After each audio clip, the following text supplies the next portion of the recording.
அஸ்ஸலாமு அலைக்கும். ரஜினா கிச்சனில் இப்போ என்ன பார்க்க போகிறோன்னா, புளியோதரை பொடி வச்சு என் ஸ்டைலில் புளியோதரை எப்படி செய்யலான்னு பார்க்கலாமா? வாங்க பார்க்கலாம். டேஸ்ட்டு சூப்பராக இருக்கும். கட்டாயமாக ட்ரை பண்ணி பாருங்கள். ஒரு பேனில் நல்லெண்ணெய் ஊற்றிக்கோங்க. கடுகு கடலப்பருப்பு போட்டுக்கலாம்.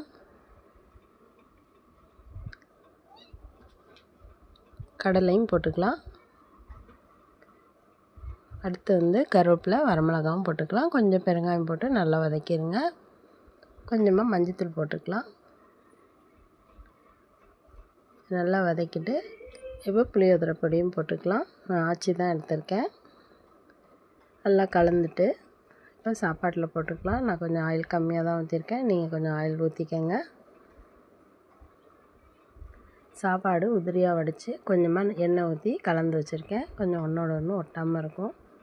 போட்டு நல்லா கலந்துட்டு காமிக்கிறேன்.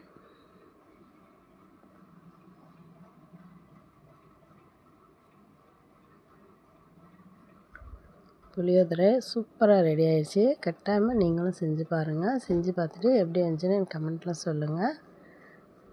என் வீடியோ பிடிச்சிருந்தா லைக் பண்ணுங்கள், ஷேர் பண்ணுங்கள், கமெண்ட் பண்ணுங்கள், மறக்காமல் சப்ஸ்கிரைப் பண்ணுங்கள். Okay bye. அஸ்ஸலாமு அலைக்கும்.